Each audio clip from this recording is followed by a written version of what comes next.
11장부터 오늘 저녁 우리들의 성경 여행을 시작해 보겠습니다. 이사야 11장, 오늘 우리 말씀 여행의 전체 범위는 11장부터 23장까지를 목표로 하고 있고, 이스라엘의 주변국들에 대한 하나님의 심판의 경고가 주된 내용을 이루고 있습니다. 11장은요, 지난 주일 아침 설교에서 전반부를 우리가 커버했습니다. 기억나십니까? 10장에서 지난 수요일 저녁에 우리가 완전히 끝내지 못했지만은 남아있는 부분들, 10장에 남아있었던 부분들은 아수르라고 하는 나라가 어떻게 멸망을 하게 되는가, 완전히 지금은 이 아수르라는 나라가 이사야가 이 예언을 하는 당시까지만 해도 아수르라는 나라가 절대로 망할 것 같이 보이지 않았던 나라입니다. 진짜 절대로 망할 것 같지 않았던 나라. 그런데 그 망할 것 같지 않아 보이던 그 나라가 완전히 뿌리채 뽑혀서, 거대한 고목나무가 뿌리채 완전히 뽑혀버려서 다시는 그 소생할 길이 없는 그런 죽은 나무가 되어버린 것 같이 아주 이 부활의 희망이 전혀 없이 완전히 멸망을 당하게 될 것이라는 게 하나님께서 주신 예언의 말씀이에요. 그런데 그와는 대조적으로 아수르라는 당시에 막 질풍노도와 같이 온 세계를 정복해 가고 있었던 이 거대한 나라가 이렇게 뿌리채 뽑혀버리는 멸망을 당하는데, 손바닥만한 이 유다 나라, 이 다윗 왕조가 통치하고 있는 유다 나라라고 하는 진짜 손바닥만한 이 나라는 완전히 역사 가운데에서 사라져버린 것처럼 보이지만 절대로 이 유다 나라는 하나님이 포기하지 않으신다 라고 하는 것이 아주 다중적인 역사적인 증거들을 통해서 나타나게 된다는 겁니다. 바벨론에 의해서 유다가 완전히 멸망을 당한 것처럼 보이지만 70년 만에 그들이 다시 포로 귀환대가 렘넌트, 남겨진 자들이 돌아와서 유다를 재건하게 될 것이고, 또 여러분 예수님의 예언처럼 AD 70년에 타이러스가 이끄는 로마 군대가 들어와서 예루살렘을 완전히 짓밟아버리고, 그때는요 이스라엘이라는 국가의 명칭 자체가 지도에서 사라져버려요. AD 70년으로부터 1948년도에 이 이스라엘이라는 나라가 유엔에 새롭게 등재되어진 새로운 한 독립국가로 온 세계 인정을 받기까지 여러분 기나긴 시간, AD 70년으로부터 1948년도까지니까 거의 1900년대에서 30년 모자라는, 그러니까 1870년 동안을 갖다가 이스라엘이라는 국가가 지구상에서 사라져버렸어요. 국가가 그렇게 뿌리채 뽑혀버린 것처럼 보이지만, 그러나 유다는 끝나지 않습니다. 하나님께서 그들을 또다시 회복시켜 주시고, 그래서 하나님께서는 이 이스라엘이라는 나라를 예수님의 지상 재림의 때에, 예수님이 지상에 재림하시는 때에 이스라엘이라는 국가를 마지막으로 하나님이 딜링하시는 그런 때가 온다고 하는 게 성경의 하나님의 플랜입니다. 그러니까 유다 나라는 망할 것 같지만 망하지 않는, 그 유다 나라가 망할 것 같지만 망하지 않는 그 아주 강력한 하나의 사인을 하나님께서 주신 게 뭐냐면 바로 예수 그리스도의 탄생입니다. 임마누엘, 동정녀로서 예수님을 낳으실 마리아의 동정녀 탄생을 이사야 7장 14절에서 벌써 예언하셨던 하나님께서 약속대로 예수님께서 오셔서 행하실 그 모든 일들이 성령님과 함께 하시는 일들이 될 것이라는 게 지난 주일 아침 설교에서 우리가 배웠던 두 번째 섹터였습니다. 그래서 예수님의 모든 생애는 성령님과 함께 했던 생애였다. 예수님의 잉태되심부터 성령의 역사였고, 탄생하심도, 광야에서 시험 받으심도, 그리고 지상 사역의 모든 일들, 지금 이사야 11장이 예언하고 있는 대로 가난한 자들에게 복음이 전파되고, 눈먼 자가 다시 보게 되며, 안준뱅이가 걷게 되고, 저는 자들이 뛰게 되고, 갇힌 자들이 노연하고, 눌린 자들에게 자유함이 선포되어지는 이런 하나님의 성령께서 이 모든 일들을 주도하셨다는 걸 이사야 선지자의 예언을 통해서 보여주는 거예요. 또 예수님이 십자가에 오르시는 것도 성령의 능력이었고, 부활하시는 것도 성령의 역사하심이었고, 예수님이 제자들 보는 가운데 하늘로 승천하시는 것도 성령의 역사였고, 승천을 하시면서 제자들에게 주셨던 마지막 약속이 뭐냐? 성령을 부어주겠다는 것이었습니다. 왜냐하면 성령 부어주시마 약속하신 예수님의 약속이 이 초대교회와 제자들의 삶에서 어떻게 성취되어졌느냐 하는 겁니다. 사울이라고 하는 사람에 의해서 일어난 예루살렘의 거대한 핍박이 교회를 온 사방으로 흩어버리면서 예수님이 소원하셨던 바 오직 성령이 너희에게 임하시면 너희가 권능을 받고 예루살렘과 온 유대와 사마리아와 땅끝까지 이르러 내 증인이 되리라는 주님의 약속이 성령의 권능을 받은 제자들 사도들에 의해서 이루어진 것을 우리에게 보여주는 것이 바로 사도행전이라는 책이라는 거죠. 물이 바다를 덮은 같이 여호와의 영광을 인정하는 것이 온 땅을 뒤덮는 날이 반드시 옵니다. 그건 언제 옵니까? 예수님의 재림의 때에 옵니다. 예수님이 재림하시자 온 세상 사람들이 모두 다 과연 진실이었구나, 예수님이 유일한 구세주이셨구나. 빌립보서 2장에서 바울이 말했던 것처럼 모든 무릎이 예수의 이름에 꿇게 되고 모든 입으로 예수를 주로 시인하여 하나님 아버지께 영광을 돌리는 물이 바다를 덮은 같이 여호와의 영광을 인정하는 지식이 온 세상에 충만하게 되는 날이 반드시 예수님의 재림의 때에 이루어지는데, 그때 지식을 가지는 것은요, 때가 늦었어요. 그때 비로소 예수님 말씀이 진리였네, 목사님이 가르쳐 줄 때 들을 걸. Too late. 그때는 그때 갖게 되는 지식은 구원을 주는 믿음이 아닙니다. 그때는 때늦은 후회예요. 그러니까 우리들에게 기회가 주어졌을 때 우리는 예수님의 복음을 받아들여야 하고, 아직 기회가 남아있을 때 우리의 사랑하는 사람들을 전도해서 물이 바다를 덮은 같이 여호와의 영광을 인정하는 것이 온 지구상에 충만하도록 만드는 것이 하나님께서 우리들에게 주신 사명이다. 우리가 생명과 사랑의 대잔치 같은 전도 축제를 하는 이유가 뭐냐? 진짜 우리가 예수 믿고 구원받은 사람이라면 절대 나 혼자 그냥 비밀리에 가만히 믿을 수가 없다니까요. 니고데모가 처음에 예수님께 왔을 때는 비밀리에 왔어요. 밤중에 몰래 왔어요. 그런데 예수 믿는다는 사실을 은휘하고 있었던, 비밀이 감추고 몰래 예수를 믿던 이 사람들이 정말 절체절명의 순간에 내가 예수님의 제자라는 걸 드러내게 되는 겁니다. 여러분들이 진실로 예수 그리스도의 십자가의 보혈의 공로로 구원함을 받은 믿음의 자녀들이라면 여러분들은 그 믿음으로 역사할 수밖에 없어요. 이번 생명과 사랑의 대잔치가 여러분들의 믿음이 진짜라고 하는 걸 증명할 수 있는 그런 축복의 기회가 되기를 예수님 이름으로 축원해 드립니다. 자, 여기까지 이제 11장 1절부터 10절까지의 내용이 지난 주일 아침에 우리가 커버했던 건데요. 이제 그 뒤에 이어지는 11절부터 16절까지 말씀을 우리 한번 읽어볼게요. 예수님의 재림의 즈음에서 이 땅에 벌어질 일들에 대한 예언이 여기 나오는데, 가장 두드러진 사건은 온 세계에 흩어져 있었던 이스라엘에 남겨진 자들이 시온으로 다시 돌아오는 소위 네오자이어니즘, 이 유대인들이 다시 시온으로 모여오게 되어지는 그런 일들이 있을 것을 예언하고 있는 것을 우리가 봅니다. 자, 11절부터 16절까지 여러분 말씀을 보면서 저를 따라와 주시기 바랍니다. 제가 읽어드릴게요. 그날에 주께서 다시 그의 손을 펴사 그의 남은 백성을 아수르와 애굽과 바드로스, 이 바드로스라고 하는 지역은 소위 Upper Egypt라고 불리워지는 이 테베스 지역을 이야기하는 것으로 추측이 되고 있습니다.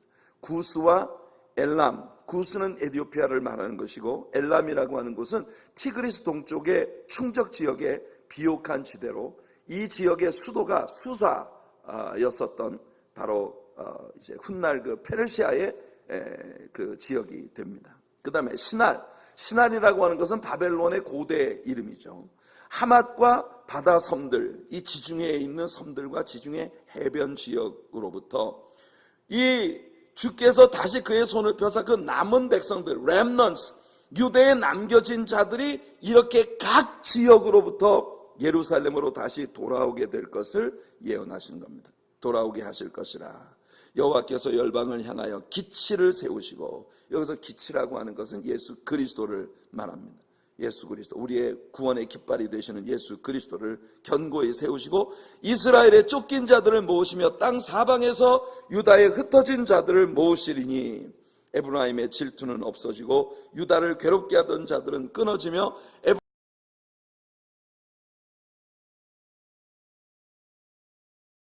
서쪽으로 블레셋 사람들의 어깨에 날아앉고 함께 동방 백성을 노략하며 에돔과 모압의 손을 대며 암몬 자손을 자기에게 복종시키리라. 여호와께서 애굽 해만을 말리시고 그의 손을 유브라데 하수 위에 흔들어 뜨거운 바람을 일으켜 그 하수를 쳐서 7 갈래로 나누어 신을 신고 건너가게 하실 것이라. 그의 남아있는 백성 곧 아수르에서 남은 자들을 위하여 큰 길이 있게 하시되 이스라엘이 애굽 땅에서 나오던 날과 같게 하시리라. 여러분, 구소련 연방이 무너지면서 그 소련 연방으로부터 여러 개의 독립국가로 갈려진 중앙아시아의 여러 나라들, 여러분들이 잘 알고 계시는 카자흐스탄, 키르기즈스탄, 그런 나라들이 여러분들 회교권의 그런 나라들로 세워지면서 그때 당시에 이 러시아, 구소련 연방에 속해 있었던 유대인들이 예루살렘으로 물밀듯이 밀려 들어오는 그런 운동이 일어났었던 적이 있습니다.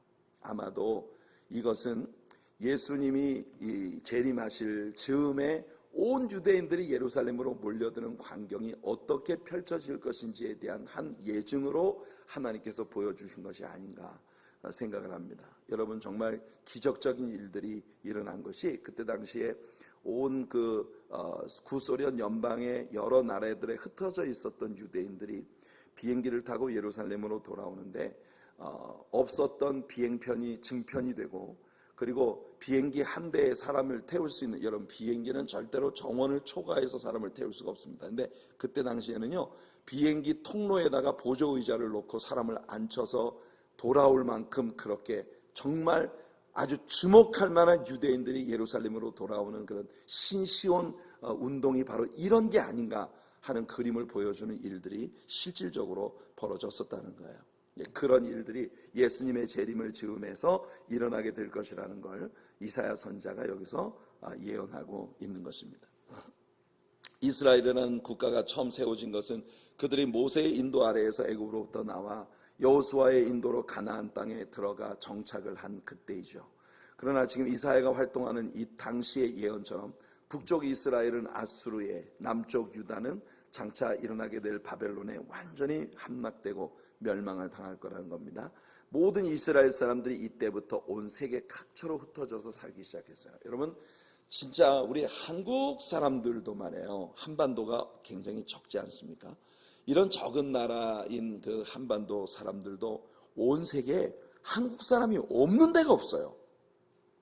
언제부터 어떻게 한국 사람이 이런 지역까지 들어와서 살고 있지 싶은, 제가 정말 온 세계를 주님의 복음을 위해서 이렇게 다니다 보니 정말 온 세계 각지에 한국 사람이 없는 곳이 없어요. 그거 정말 놀라운데, 그보다 훨씬 더 많이 온 세계에 흩어진 게 유대인들입니다. 진짜 유대인들 커뮤니티가 어떻게 이런 데까지 그 유대인들의 커뮤니티가 자리를 잡고 있지? 더군다나 유대인들은 역사 가운데서 굉장히 많은 박해와 엄청난 그 시련을 겪은 그런 역사 속에서 그런 고난이 많았던 민족이기 때문에 그로 인해서 더 많이 세계 도처에 흩어져 있는 사람들이 많죠. 그런 온 세계에 흩어진 유대인들이 주님의 재림의 날에 즈음해서 온 세계로부터 예루살렘으로 돌아오는 그런 일들이 벌어진다는 것인데, 16절을 보면 아마도 그날에는 아수르 지역과 애굽 지역으로부터 이스라엘로 들어오는 큰 길, 어쩌면 고속도로가 건설될 모양입니다. 스가랴도 이와 비슷한 예언을 했어요. 스가랴 14장 16절로 18절을 보시면, 예루살렘을 치러 왔던 이방 나라들 중에 남은 자가, 그러니까 이 예루살렘이 이방 열강들에 의해서 엄청나게 공격을 받아왔거든요. 그 공격이 있을 때마다 포로로 끌려가서 온 사방에 흩어져서 살고 있는 렘넌트들이 너무 많다는 거죠. 그 남은 자가 해마다 올라와서 그 왕 만군의 여호와께 경배하며 초막절을 지킬 것이라. 이게 여러분 장막절 명절마다 온 세계에 흩어져 있는 유대인들이 예루살렘으로 돌아와 하나님을 예배하게 될 것이라고 예수님의 재림의 때에 일어날 일들을 예언하고 있는 스가랴의 예언의 말씀입니다. 땅에 있는 족속들 중에 그 왕 만군의 여호와께 경배하러 예루살렘에 올라오지 아니하는 자들에게는 비를 내리지 아니하실 것인즉 만일 애굽 족속이 올라오지 아니할 때는 비 내림이 있지 아니하리니 여호와께서 초막절을 지키러 올라오지 아니하는 이방 나라들의 사람을 치시는 재앙을 그에게 내리실 것이라. 이건 예수님의 왕국 시대에 벌어지게 될 일들에 대한 그런 그림을 이제 스가랴가 예언을 하고 있는 그런 말씀입니다. 자, 이게 이제 이사야 11장에 지난 주일 아침 설교에서 다루었던 예수님의 생애와 재림의 때의 예수님의 모습과 성령님의 역사, 그리고 오늘 이 예수님의 재림의 때에 일어날 물이 바다를 덮은 같이 여호와의 영광을 인정하는 것이 온 땅을 뒤덮게 될 그 일이 오늘 이 시대의 우리들을 통해서 일어나야 할 하나님의 숙제라고 하는 것을 다루었던 전반부, 그리고 오늘 후반부에 왕국시대에서 벌어질 일들에 대한 이야기를 다루었습니다. 12장으로 들어가겠는데요. 12장은 천년왕국에서 남겨진 자들의 경배가 어떻게 하나님께 드려지겠는가 하는 것입니다. 지금 우리가 오늘 저녁에 배우는 그 장들이 굉장히 짧습니다. 마치 시편의 그 짧은 그 시들처럼 그렇게 아주 짧은 구절들로 이루어진 장들이 계속되고 있어요. 자, 다시 상기시켜 드립니다만 이사야 7장으로부터 12장까지는 이사야의 예언의 하나의 블럭이었어요. 한 묶음이었어요. 이 예언들은 모두 아스 왕 때에 되어진 예언들의 묶음인데, 이 예언들 속에서는 예수님의 동정녀 탄생과 임마누엘의 삶, 그리고 또 예수님의 그 하나님의 백성들에 대한 심판의 예언으로 시작이 돼서 왕국 시대에 펼쳐지게 될 일들에 대한 광경. 이제 11장에서는 이스라엘의 회복에 대한 예언이 있었고, 12장은 돌아온 백성들의 하나님께 대한 찬양과 경배, 예배의 모습이 나오고 있는 것입니다. 어쩌면 12장은 시편의 한 편을 읽는 것 같은 그런 느낌이에요. 자, 한번 같이 읽어볼게요. 1절부터 6절까지 함께 읽겠습니다. 그날에 내가 말하기를 여호와여 주께서 전에는 내게 노하셨사오나 이제는 주의 진노가 돌아섰고 또 주께서 나를 안위하시오니 내가 주께 감사하겠나이다 할 것이니라. 보라, 하나님은 나의 구원이시라. 내가 신뢰하고 두려움이 없으리니 주 여호와는 나의 힘이시며 나의 노래시며 나의 구원이심이라. 그러므로 너희가 기쁨으로 구원의 우물들에서 물을 기르리로다. 그날에 너희가 또 말하기를 여호와께 감사하라. 그의 이름을 부르며 그의 행하심을 만국 중에 선포하며 그의 이름이 높다 하라. 여호와를 찬송할 것은 극히 아름다운 일을 하셨음이니 이를 온 땅에 알게 할지어다. 시온의 주민아 소리 높여 부르라. 이스라엘의 거룩하신 이가 너희 중에서 크심이니라 할 것이니라. 여러분, 예수님이 지상사역을 하시는 동안에 장막절 명절에 예루살렘에 올라가셨을 때 제사장들이 항아리를 어깨에 메고 저 남쪽 계단을 따라 실로암 연못에 내려가 물을 길어가지고 그 반석 위에 갖다 붓는 이런 예식을 행하고 있었던 것을 기억하십니까? 여러분, 바로 이런 예식이 예수님 당시에 와서 장막절 절기의 하나의 프로그램으로 자리를 잡게 된 것이 이사야 선지자의 예언의 말씀 때문입니다. 주 여호와는 나의 힘이시라. 너희가 기쁨으로 구원의 우물들에서 물을 기르리로다. 여러분, 이 말씀을 찬양하면서 제사장들이 어깨에 항아리를 메고 실로암 연못에 물을 기르다가 반석 위에다가 부음으로써 이스라엘이 광야를 지나갈 때 반석이 터져서 생수가 솟아난 것을, 왜냐하면 장막절 명절은 이스라엘의 광야 생활 가운데 하나님이 그들을 지키셨다는 것을 기념하는 절기거든요. 그래서 그 광야에서 솟아난 생수의 강물을 이제 노래하고 있는 그런 그 예식이 장막절 명절에 이루어지고 있는 거예요. 그러니까 11장에서는 여러분 스가랴 선지자의 예언처럼 매년 장막절이 되면 여러 지역에 흩어져 있던 렘넌트들이 주님께로 돌아와 하나님을 예배하게 된다는데, 그 예배의 내용이 12장에 어떤 찬양을 부르게 될 것인가 하는 것이 여기 소개가 되고 있는 것을 우리가 보는 것입니다. 13장으로 들어갑니다. 자, 이제 13장부터는요 23장까지가 또 하나의 예언의 묶음이 되겠습니다. 그러니까 우리가 7장으로부터 12장까지가 하나의 예언의 묶음이었던 것처럼 이번에 이사야 13장으로부터 23장까지가 또 하나의 예언의 블록이 되겠습니다. 이 섹션에서 이사야는 이스라엘을 두르고 있었던 나라들에 대한 하나님의 11가지 심판을 선언하고 있는데요, 제일 먼저 여기 13장에 나오는 것이 바벨론의 멸망에 대한 예언입니다. 여러분, 이렇게 그림을 생각해 보십시오. 이스라엘이라는 나라가 하나님 앞에 범죄하고, 이 이스라엘이라고 하는 나라가 하나님의 뜻을 저버렸을 때 하나님은 주변에 남아있는 이방인들을 들어서 이스라엘을 치셨습니다. 우리가 역사를 통해서 계속 배워왔던 게 그거 아닙니까? 사사기를 공부할 때 우리는 하나님과 이스라엘 사람들 사이의 역사가 이렇게 악순환의 연결고리를 가지고 있다는 걸 배웠어요. 하나님께서 여호수아의 인도 아래에서 이스라엘에게 약속의 땅에 들어와 그 땅을 정복하고 믿음으로 그 땅을 기업으로 분배하기까지 하셨단 말이죠. 그 분배되고 하나님이 주시는 축복 가운데 평안히 안식이 이루어졌는데, 여기에서 끝나면 좋은데 살만하니까 또 이방인들의 우상숭배를 배우고 죄악에 빠져들고, 또 하나님이 치셔서 이방인들에게 정복당하여 4년, 8년, 12년 혹은 20년 이렇게 이방인들에게 막 괴롭힘을 당하면 이스라엘 사람들이 울부짖고 기도하죠. 그러면 하나님께서 딜리버를, 구원자 혹은 사사를 보내주셔서 이스라엘 민족에게 다시 구원과 해방을 주셔서 평안을 얻게 하신 거예요. 여기서 끝나면 좋은데 이게 또 넘어가는 거예요. 숨만 쉴만 하면 또 죄짓고 얻어맞고 회개하고, 사사가 와서 또 구원해주면 또 죄짓고, 이런 사이클이 사사기라는 책 안에 계속 반복되면서 이스라엘 민족의 역사가 어떤 역사인지를 우리에게 보여주는 큰 그림을 제공했단 말이에요. 그래서 하나님은요, 이스라엘 주변에 남겨진 이방인들을 들어서 이스라엘을 계속 공격하게 하셨습니다. 그런데 이때 하나님께서요, 항상 염두에 두고 계신 게 있어요. 아수르라는 나라에 대해서 여러분 생각해 보세요. 아수르의 사내립이 여러분 이스라엘을 공격하고 이스라엘을 멸망시킬 때 자기가 하나님께 쓰임받는다는 걸 알았을까요? 몰랐을까요? 자기는 자기가 하나님께 쓰임받고 있다는 걸 몰랐어요.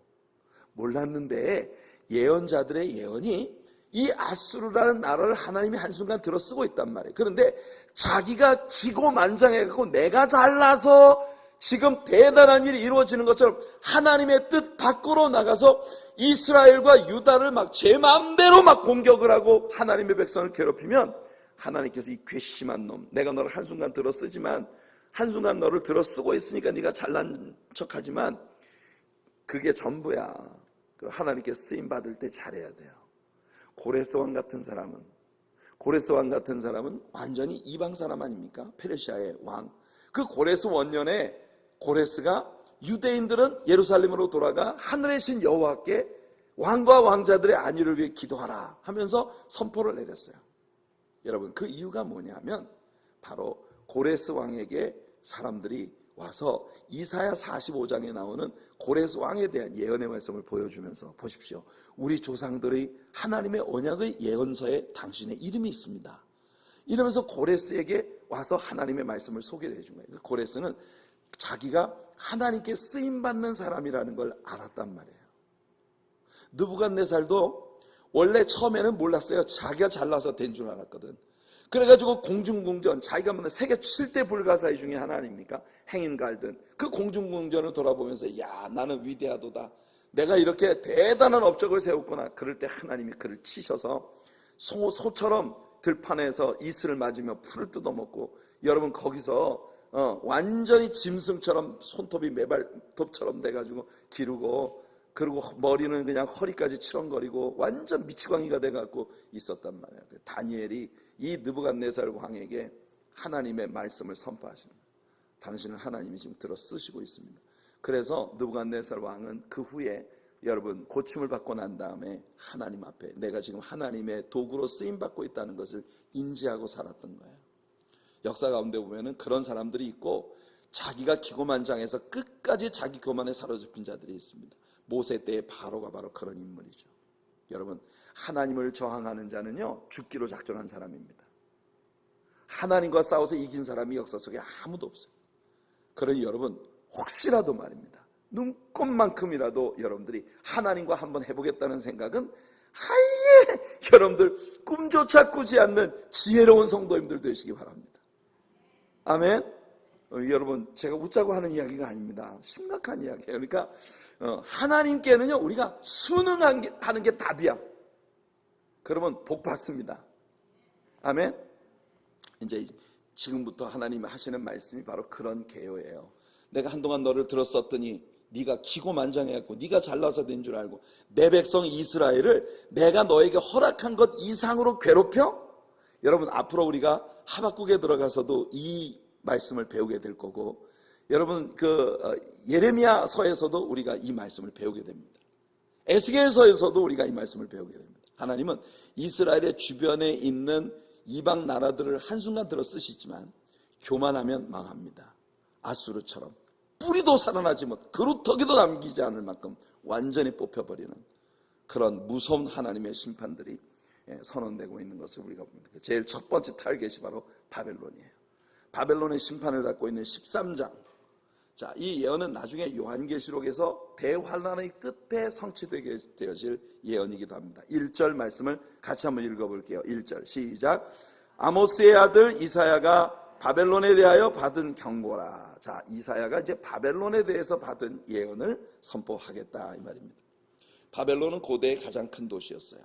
이 바벨론이 느부갓네살에 의해서 세계를 장악하는 큰 국가로 재건립이 됩니다.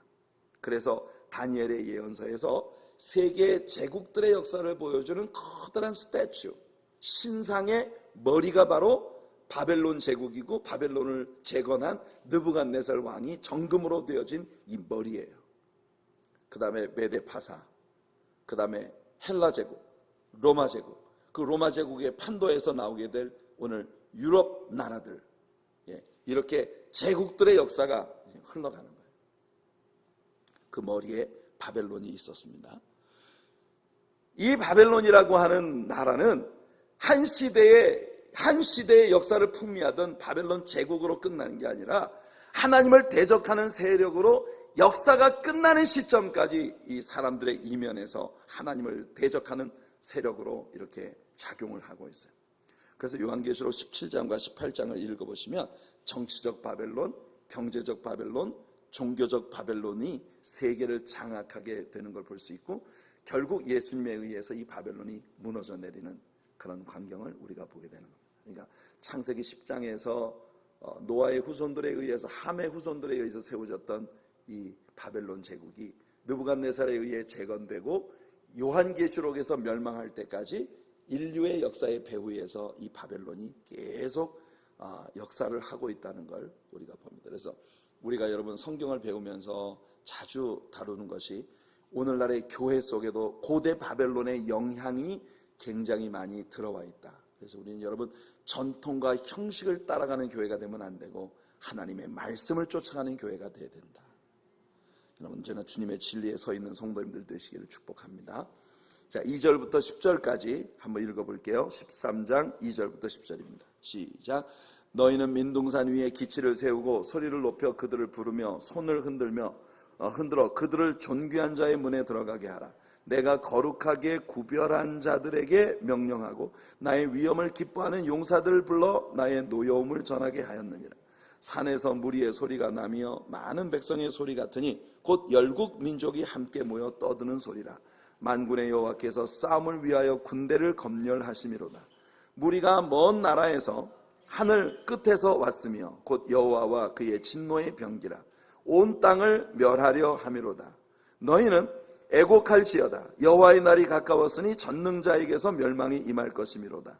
그러므로 모든 손에 힘이 풀리고 각 사람의 마음이 녹을 것이라. 그들이 놀라며 괴로움과 슬픔에 사로잡혀 해산이 임박한 여자같이 고통하며 서로 보고 놀라며 얼굴이 불꽃 같으리로다.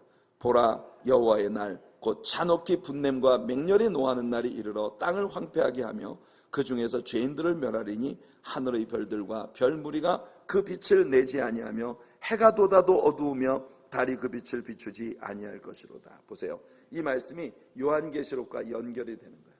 요한계시록에 선포되어지는 환란의 날에 하늘의 별 3분의 1이 떨어지고 태양이 빛을 잃고 달이 핏빛으로 변하는 이와 같은 자연의 재해들이 벌어지게 되고, 이런 일들이 있을 때 하나님께서 마지막으로 멸망시킬 것이 바로 바벨론 제국입니다. 경제적 바벨론, 정치적 바벨론, 종교적 바벨론, 이 세 가지 바벨론이 완전히 야합해서 하나님을 대적하는, 그것이 인류의 역사의 흐름에 대한 하나님의 설명이라는 거예요. 특별히 여러분들 흥미롭게 여러분들이 보셔야 할 것은 3절에 내가 거룩하게 구별한 자들, 이 거룩하게 구별한 자들이라는 게 sanctified ones인데, 이게 여러분 이 세상에 하나님이 세우신 제사장들이나 하나님의 종들이나 이런 사람들을 일컫는 게 아니에요. 역사 가운데 어느 순간 하나님이 들어 쓰셨던 나라들을 일컫는 약간 풍자적인 그런 표현인 것입니다. sanctified one, 하나님께서 특별히 사용하시기 위해 하나님이 선택한 사람들. 역사 가운데 아수르가 그랬고, 바벨론이 그랬고, 느부갓네살 같은 인물, 고레스 같은 인물, 역사 속에서 하나님이 한때 하나님의 뜻의 성취를 위해 들어 쓰신 적이 있었던 사람들. 그러니까 여러분, 오늘 이 현대 역사 가운데서도 누구도 하나님 앞에 교만하면 안 됩니다. 하나님께서 어느 한때 우리를 들어 쓰실 때 그때 우리가 잘해야 되는 거예요. 그때 우리가 정말 하나님 앞에, 저는 요즘에 도널드 트럼프 대통령을 이렇게 보면서 참 굉장히 많은 생각을 하게 됩니다. 이 사람이 분명히 하나님께서 들어 쓰시는 부분이 있어요. 그 부분을 보기 때문에 세상의 많은 기독교 지도자들이 이 트럼프를 대놓고 지지하는 그런 일들을 하는 거예요. 그런데 그 이면에 보면은 이 트럼프 대통령의 교만이 너무 심화되어져서 이게 정말 하나님의 뜻을 이루는 대변자로서 하는 일인가, 너무 지나쳐가는 그런 많은 부분들을 또한 우리가 보는 거예요. 그러니까 한 사람 속에서 여러분, 한 시대에 하나님 앞에 쓰임을 받았는데 이 사람이 끝까지 하나님 앞에서 동일한 마음을 가지고 쓰임 받는 것, 이게 얼마나 중요한 일인가 하는 걸 오늘 저녁 이사야 선지자의 예언들 속에서 우리는 보는 거예요. 우리는 여러분, 성경이 그들을 sanctified ones라고 부르고 있다는 걸 기억해야 합니다. 그들은 이방인들이고 이방의 왕들이었어요. 그런데도 하나님이 그들을 들어 쓰시는 순간 그들은 구별됨을 받은 거룩한 존재들이라고 하나님 말씀하시는 거예요. 우리가 배운 바 있지 않습니까? 성막에서 사용되던 도구들, 광야 생활을 하면서 여러분, 조립식으로 되어진 성막에서 사용하는 도구들이기 때문에 여기저기가 찌그러지고 망가지고 막 깨지기도 하고 그랬을 거란 말이죠. 그런데 여전히 그 그릇들을 하나님은 거룩한 물건들, 즉 성물이라고 부릅니다. 여러분, 우리가 완전한 사람이 아무도 없어요. 우리는 여기 깨지고 저기 상처 있고 인생 살아가면서 정말, 여러분들, 저는 오늘날 제가 이제 이 나이가 되고 보니 세상을 이렇게 뒤돌아보요. 제 개인의 삶을 이렇게 뒤돌아보면요, 제 지나온 삶이 정말 상처투성이라는 걸 제가 발견합니다. 인생, 여러분, 나이 먹으면서 온전하게 그 인생살이 끝까지 가져가는 사람 없어요. 다 살면서 여기 상처나고 저기 깨지고 그러다 보니 우리들의 마음속에서 내가 나답지 않은 모습을 볼 때가 얼마나 많은지 몰라요.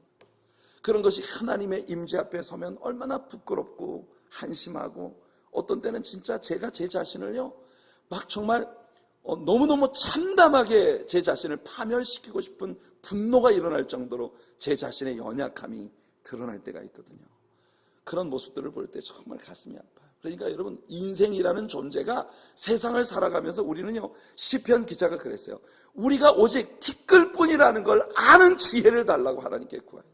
하나님 앞에 우리들의 나를 넘버링할 수 있는 우리 날 계수하는 지혜를 달라고 모세가 하나님 앞에 기도했어요. 그러니까 우리가 여러분, 이걸 하는 게 정말 중요합니다. 바벨론이라는 한 나라가 분명히 한 시대에 하나님께 쓰임을 받았어요. 그러나 역사의 배후에 계속 남아서 우리가 이제 나중에 14장에 들어가서 바로 이 바벨론의 배후에서 역사는 루시퍼의 이 역사의 연계성을 우리가 보면 정신이 번쩍 나게 됩니다.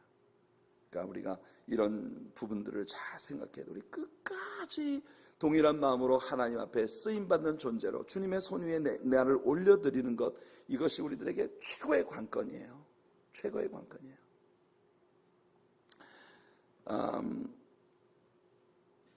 11절부터 22절까지 나오는 말씀은 7년 대환란의 광경을 우리들에게 보여주고 있는 그런 말씀입니다. 이건 여러분들이 한번 꼭 읽어보시기를 바라고요. 14장으로 들어가겠습니다. 14장은 바벨론의 멸망 후에 나타나게 될 왕국시대, 그러니까 요한계시록의 이야기를 하는 거예요. 죄악의 근원과 그에 대한 심판.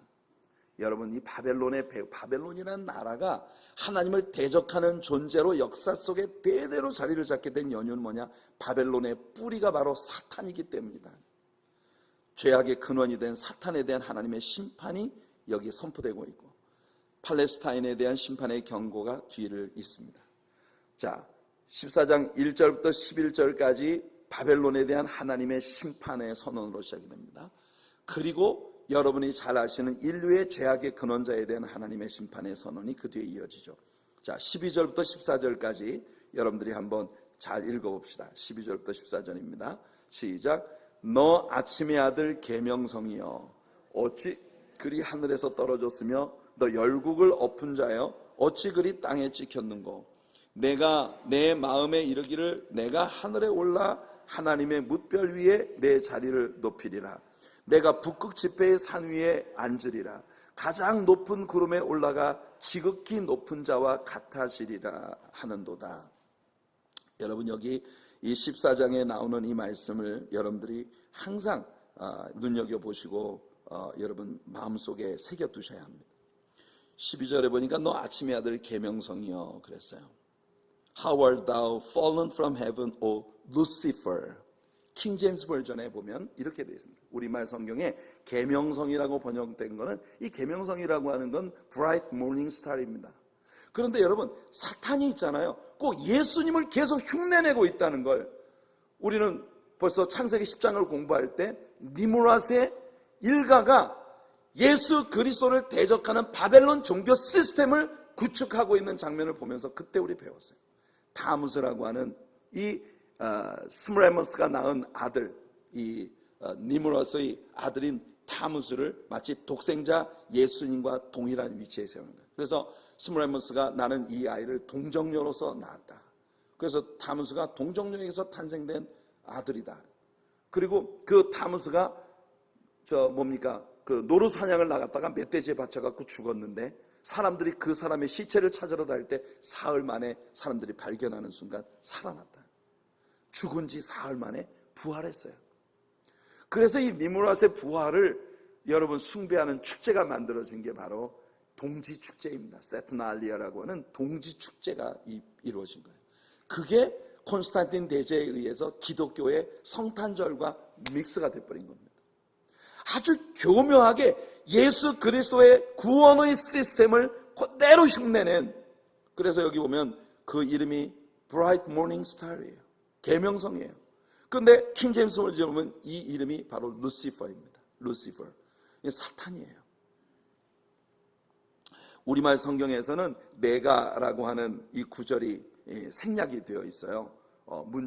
두 문장이 이렇게 믹스가 되면서. 그러나 영어 성경을 보면은요, 이 I will이라고 하는 이 구절이 아주 그 한 문장 한 문장마다 다 주어가 살아 있습니다.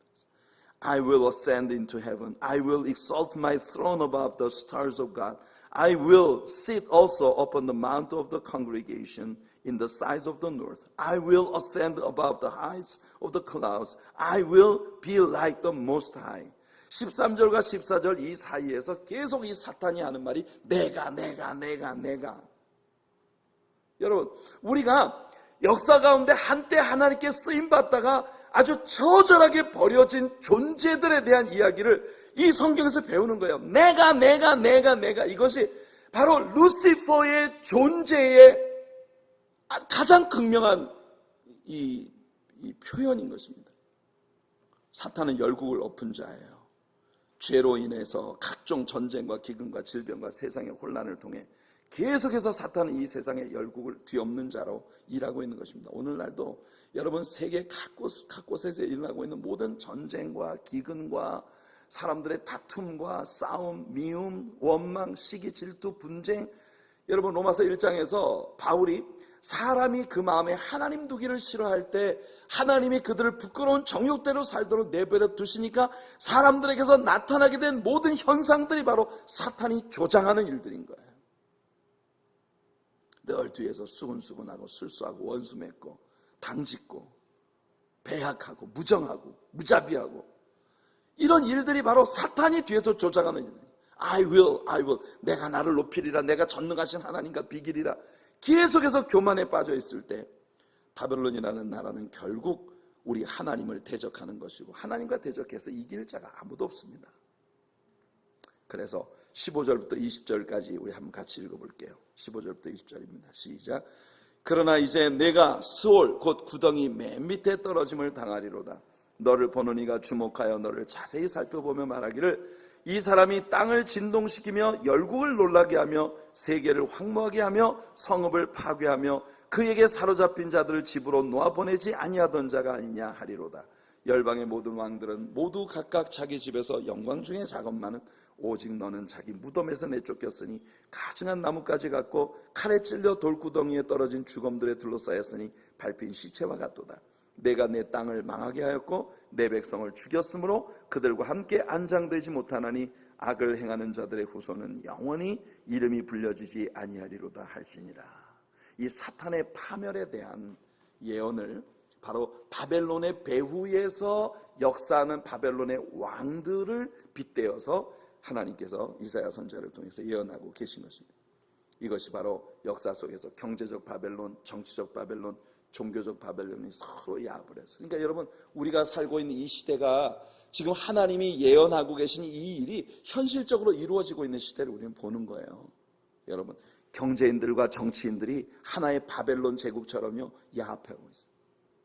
경제인들은 정치인들의 뒷돈을 대고 정치인들은 경제인들을 비호해서 여러분, 강력한 재벌들이 점점 더 부자가 되게 만드는 이런 일들이 벌어지는데, 비참한 건 뭐냐면 여기에 종교가 끼어드는 거예요.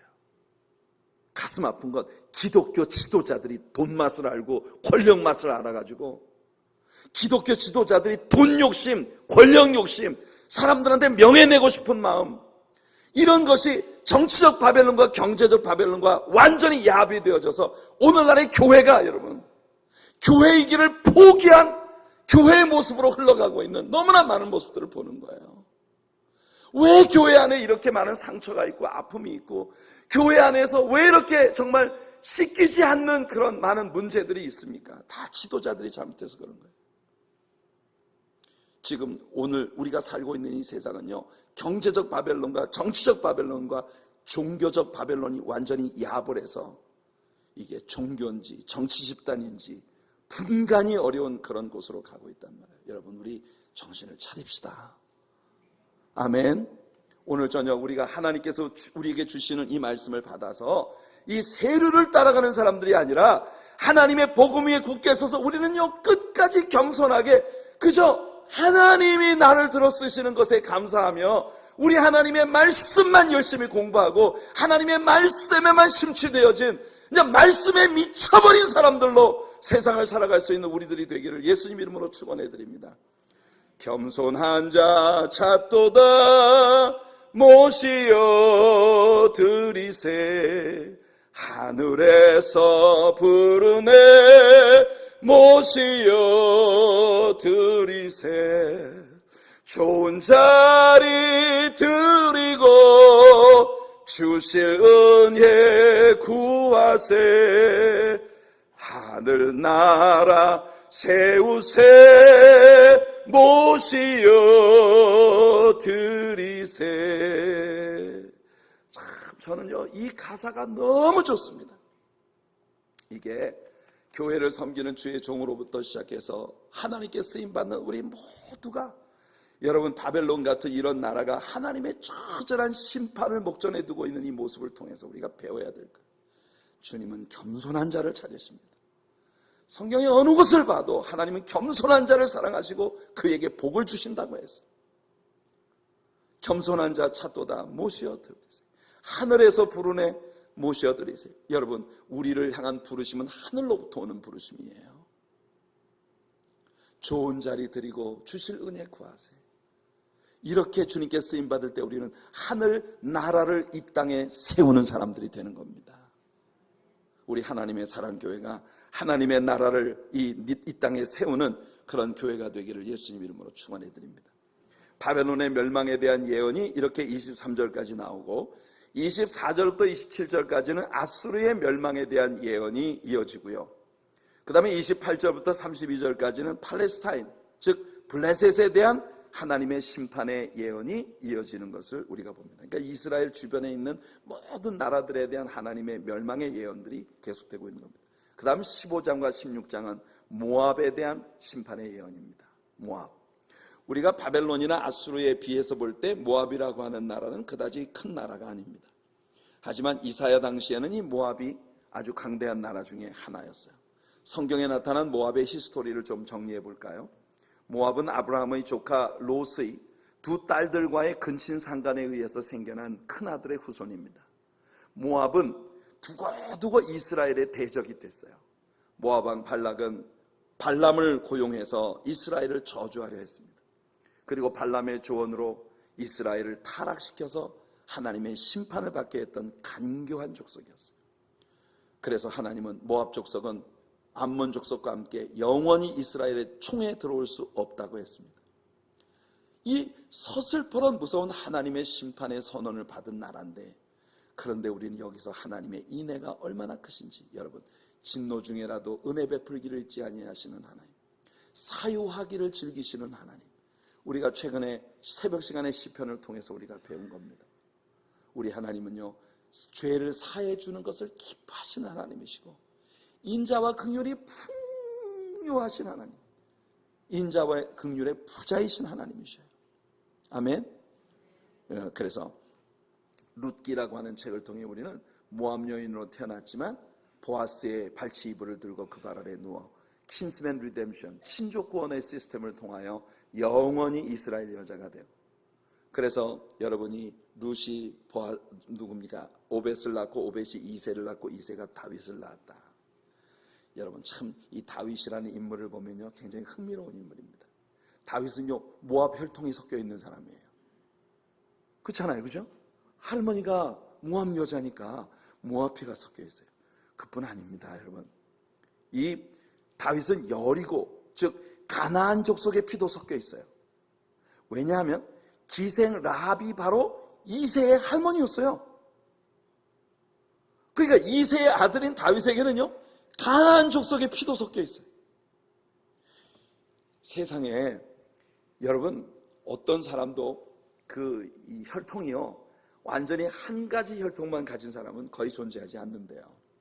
우리 한민족 같은 경우는요, 완전 단일 민족 아닙니까? 독일 같은 게르만 민족의 아주 단일 민족의 혈통을 가진 나라들, 그런 걸 자랑하는 나라들이 있어요. 그런데 있잖아요, 그 나라 사람들은 오늘 현대인들의 피를 가지고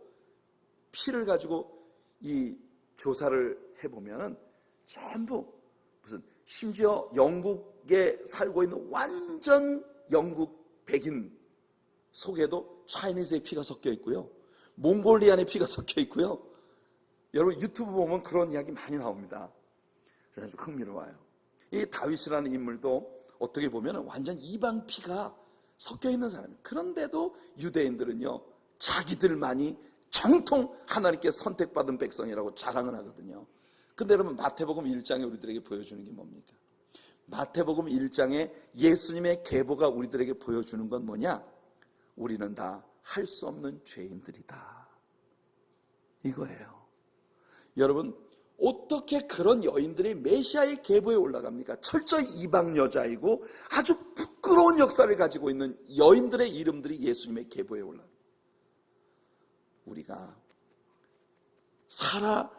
이 땅에 살아 있으면서 하나님을 예배하고 주님의 자녀라고 클레임하며 살 수 있는 건요, 오로지 하나, 예수님의 은혜 때문입니다. 이것이 여러분들의 삶의 신앙이 너로 살아가면 살아갈수록 여러분들의 삶에 아주 분명해지는 그런 성도님들이 되기를 예수님 이름으로 축원해 드립니다. 자, 그 다음에 모압에 대한 하나님의 심판의 경고의 의미가 무엇인가? 이사야서 15장 1절부터 16장 14절까지의 말씀이 이것을 보여주는데, 하나님의 이 말씀에서 모압의 완전한 멸망과는 달리 다윗의 집은 견고하게 지키심을 입을 것이라는 걸 말씀하십니다. 이사야 16장 5절 말씀을 우리 한번 같이 읽어볼게요. 이사야 16장 5절입니다. 시작.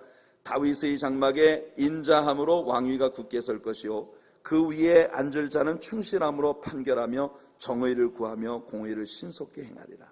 이 다윗의 장막, 다윗의 장막의 회복, 이것이 바로 여러분 우리 하나님의 언약이에요. 다윗의 장막의 회복이란 뭐냐? 예수 그리스도가 오셔서 왕의 왕 주의 주로 굳게 서실 것이고, 충실함으로 판결하며 정의를 구하며 공의를 신속히 행하시는 왕의 왕 주의 주로 다윗의 장막을 일으키실 예수 그리스도의 재림이 이루어질 것을 이사야는 여기서 예언하고 있는 것입니다. 그러니까 아수르도 모압도 한 세대를 풍미했던 이런 나라들이 교만하다가 멸망을 당하게 되는 이런 모습을 하나님 계속 보여주는. 그 다음에 17장과 18장은 다메섹과 에브라임, 에디오피아 강 건너의 땅에 대한 심판이 선언되고 있는 것을 봅니다. 여러분, 다메섹이라고 하는 것은 바로 시리아, 즉 아랍 나라의 수도가 다메섹입니다. 오늘날도 시리아의 수도가 다마스커스예요. 그러니까 이 다메섹이라고 하는 도시가 시리아를 대표하는 그런 이름이고, 그 다음에 에브라임이라고 하는 이름은, 에브라임은 여러분 북쪽의 10지파를 이끌고 나가서 북이스라엘을 세운 여로보암이 에브라임 지파입니다. 그래서 에브라임이 남북 왕조가 갈려졌을 때 최초의 북왕조의 리더십을 가진 게 에브라임 지파였어요. 그래서 북쪽 이스라엘과 아랍 나라가 결탁을 해서 남쪽 유다를 공격해오는 그런 광경을 여기 빗대어 예언하고 있는 겁니다. 이스라엘은 때때로 시리아와 이 아랍 나라와 동맹을 맺어서 유다를 공격하는데, 이스라엘이 시리아와 동맹을 맺었기 때문에 시리아가 망할 때 같이 망했어요.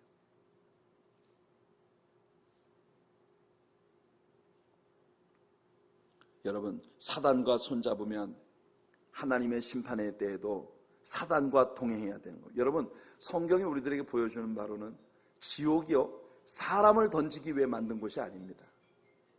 지옥은 하나님을 대적한 마귀를 던지기 위해서 만든 곳이에요. 근데 많은 사람이 그 지옥으로 따라갑니다. 왜냐하면 사탄을 추종했기 때문에 따라가는 거예요.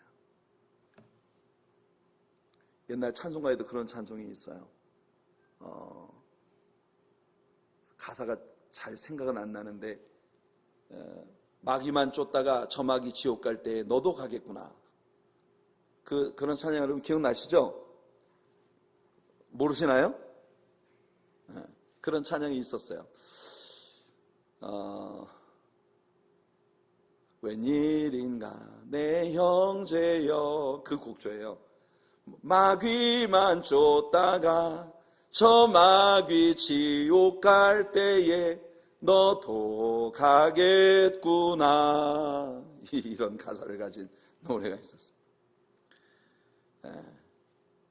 여러분, 지금 에브라임이라고 하는 이 족속은, 그러니까 북쪽의 사마리아, 이스라엘 나라는 하나님의 선택받은 백성이면서도 꼭 이방인들하고 짝을 지어가지고 하나님이 택하신 유다를 공격하다가 이방 나라 멸망할 때 같이 멸망을 하게 되는 그런 아주 불행한 나라가 되고 마는 것이에요. 하나님께서는 이 두 나라가, 에브라임과 다메섹이 마치 추수를 완전히 끝내고 이삭마저 싹 베어버린 들판처럼 황폐하게 될 것이고, 익기 전에 우수수 열매가 다 떨어져 버린 감람나무와 포도원 같은 저 높은 가지 위에 열매 서너 개만 아주 을씨년스럽게 남아있는 그런 모습이 될 것이라고 이 장에서 말씀하고 계십니다. 자, 그 다음에 19장과 20장은요 애굽에 대한 심판입니다. 아마도 여러분들 모두가 애굽이 반드시 이 리스트에 있을 것이라는 기대를 가지고 계셨을 거예요. 애굽은 아브라함이 기근을 피해서 내려간 적이 있었고, 훗날 요셉이 형들에게 미움을 받아 팔려간 곳이기도 합니다. 그러나 그것은 전 세계적인 극심한 기근으로부터 하나님의 택한 백성들을 생존하게 하시기 위한 하나님의 계획이었다는 걸 우리는 창세기를 통해서 배웠습니다. 애굽에 70명의 가족들이 내려갔는데, 기근에 따라, 기근 때에 요셉을 따라 애굽에 내려갔는데, 거기에서 이스라엘 자손은 400년 만에 여러분 250만을 헤아리는 그런 국가가 되어서 나오게 된 겁니다. 출애굽기에서 애굽은 세상을 상징하는 나라였고, 바로는 세상의 임금인 사탄을 상징하는 존재였습니다. 이스라엘의 후손들이 가나안에 정착하고 난 다음 아하스와 히스기야 두 임금이 애굽과 동맹을 맺었던 것을 우리는 배웠습니다. 하지만 매번 애굽은 유다를 배신했고, 그 나라는 신뢰할 만한 나라가 아니었다는 걸 증명합니다. 신구약 중간기에 이스라엘은 애굽에 의해서 또 한 번 학대를 받습니다. 애굽은 예수님이 태어나신 후 헤롯 왕의 학살을 피하기 위해 예수님이 잠시 내려가셨던 곳이기도 합니다. 애굽과 이스라엘의 관계는요, 굉장히 역사 속에서 애증 관계에 있어요. 그런데 궁극적으로 하나님은 이 애굽과 대대로 싸울 것이라고 하나님 말씀하셨어요. 애굽으로 돌아가지 말아라, 이스라엘 백성들에게 하나님 말씀하셨습니다. 그런데 흥미로운 것은요, 예수님의 복음이 처음 3세기 동안은 바로 이 이집트에서 많은 신자들과 성자들을 탄생시켰다는 거 아십니까? 세계 교회사를 공부해 보면요, 초대교회의 처음 3세기, 1세기부터 3세기까지 바로 이 애굽에서 엄청난 복음이 왕성하게 전파되었는데, 그 복음으로 인해서 애굽 출신으로 태어난 사람들이 아타나시우스, 오리겐, 그리고 저 유명한 어거스틴 같은 위대한 성인들이 다 이집트 출신의 그 북이집트의 알렉산드리아 중심으로 일어난 세대들이라는 거예요. 현대에 와서도 애굽은 늘 이스라엘 옆에서 이스라엘의 옆구리를 찌르는 가시 역할을 하고 있습니다. 여러분, 세상이라는 존재가 크리스찬에게 어떤 존재인가 하는 것을 보여주는 그림이에요. 자, 21장은 해변 광야의 바벨론, 두마는 에돔을 말하고요, 그리고 아라비아에 대한 심판의 선언이 나오고, 22장은 예루살렘에 대한 심판이 나옵니다. 그리고 23장은 상업주의의 전형인 두로의 심판이 나옵니다. 자, 이사야는 여기 13장으로부터 23장에서 이스라엘 둘러싼 나라들을 묶어서 11가지 심판에 대한 경고를 전하고 있는데, 여기에 나오는 11의 나라들의 묶음은 모두 오늘날 우리 신자들에게 적용될 수 있는 어떤 사상이나 원칙 혹은 시스템들을 선명히 보여주는 예언적인 그림들이에요. 먼저 바벨론은 거짓 종교와 우상 시스템을 보여주는 존재입니다. 이 바벨론은 오늘의 국가들과 사람들을 장악하고 있는 삼중적인 세상 시스템, 종교적 바벨론, 정치적 바벨론, 경제적 바벨론의 배후에 존재하고 있는, 바로 그 바벨론의 뿌리는 사탄입니다. 루시퍼, 타락한 천사, 이 땅에 내려 찍힌 하나님께 쫓겨난 사탄이 그 뒤에 배후에 자리 잡고 있다는 거예요.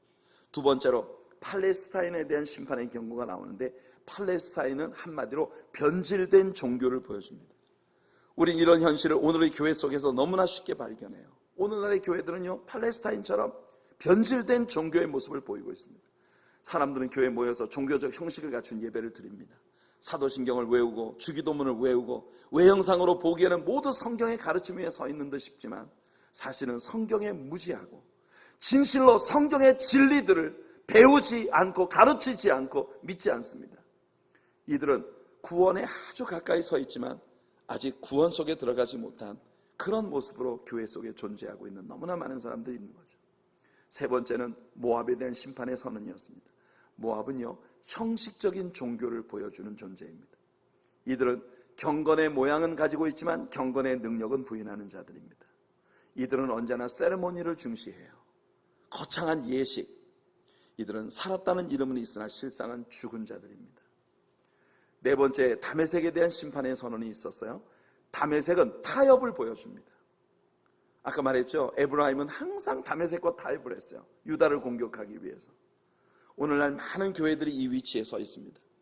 이들은 진리가 무엇인지 알고 그것을 수행하려고 애씁니다. 하지만 세속적인 것과 더불어서 타협하는 그런 사람들의 모습을 보이고 있는 겁니다. 그 다음에 다섯 번째, 에디오피아.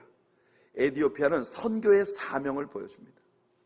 우리가 하나님의 복음을 세상을 향해 가지고 나아가는 것이 얼마나 중요한 일인지를 이 에디오피아, 구스라고 하는 나라가 우리들에게 보여요. 여러분, 사도행전 안에서도 에디오피아 내시에게 빌립이 복음을 증거한 건 완전한 성령의 역사였고요, 나중에 선교시대의 선교사들이 에디오피아에 내려가 보니 이 에디오피아의 역사 가운데 기독교 복음이 한 번도 들어간 적이 없었던 지역에 십자가의 흔적들, 예수님의 복음을 받아들인 흔적들이 있는 것을 보고 선교사들이 깜짝 놀랐다는 거예요.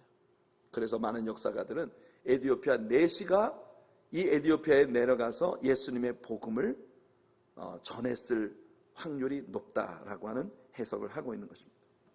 여섯 번째는 애굽을 향한 심판인데요, 애굽은 세상을 보여준다 했습니다. 세상의 임금은, 애굽의 임금 바로는 바로 사탄을 상징하는 존재예요. 하나님은 이스라엘에게 애굽을 가까이 하지 말라고 명령하셨습니다. 아브라함이 애굽에 내려갔다가 고통을 받았고, 롯은 애굽에 내려간 것 때문에 아예 망가져 버렸습니다. 하나님은 오늘 우리들의 신앙인들을 향하여 세상을 사랑하지 말라고 가르치고 계십니다. 그 다음 7번째가 페르시아입니다. 페르시아는 해변의 바벨론이라고 불리워지는 지역인데, 이것은 사치를 상징합니다. 우리들은 모두 호화로운 것과 안락하고 편안한 것을 좋아해요. 그러나 우리는 이 세상 것이 우리들의 전부가 아니라는 걸 항상 기억해야 합니다. 8번째로 에돔은 육체를 상징합니다. 많은 사람들이 오늘 자신들의 육체를 섬기고 있어요. 9번째는 아라비아입니다. 아라비아는 전쟁을 상징합니다. 이 세상에는 매와 같은 사람들이 있고 또 비둘기 같은 사람들이 있는데, 이들은 모두 세상을 상징하는 새들이에요. 이들 사이의 다른 점은요, 비둘기 같은 그룹이 항상 평화를 주장한다는 것인데, 그 평화를 얻기 위해 싸움으로 쟁취한다는 거예요. 여러분, 평화는 싸움으로 쟁취되어지지 않습니다. 평화는 오직 십자가의 희생으로만 이루어질 수 있습니다. 10번째는 이상골짜기라고 불리워지는 예루살렘입니다. 예루살렘의 종교적인 면이 아닌 정치적인 면을 상징하고 있는 것이에요. 오늘 많은 사람들의 문제의 해결점을 정치가 해결해 줄 것이라고 믿는 사람들이 있습니다. 정치는 우리를 위해 아무것도 해주지 못합니다. 오직 예수 그리스도의 복음과 믿음의 순수한 기도만이 문제를 해결할 수 있는 비결입니다. 마지막 11번째 하나님의 심판의 선언은 두로를 향하고 있습니다. 두로는 상업, 즉 비즈니스의 측면을 보여주는데요, 오늘날 많은 사람들이 상업주의, 물질주의에 빠져 있어요. 그들은 돈이 모든 문제의 해결점이라고 믿고 있습니다. 여전히 오늘 같은 세상에서도 우리 주님만이 우리들의 모든 문제의 해결점이라고 믿는 순수한 믿음으로 우리 주님 앞에 다시 엎드릴 수 있는 우리들 모두가 되기를 예수님 이름으로 축원해 드립니다. 상당히 긴 섹션을 다루었지만 오늘 그 말씀의 근본적인 의미들이 무엇인가 하는 것을 여러분들에게 짚어드렸습니다. 다 기억할 수는 없겠으나 여러분들이 이 유튜브를 보면서 성경책을 읽으면서 꼭 한번 리뷰를 해보시기를 바랍니다. 그러면 제가 오늘 이야기해드린 정보들이 여러분들이 성경을 충분히 이해할 수 있도록 도움을 여러분들에게 줄 것이라고 생각합니다.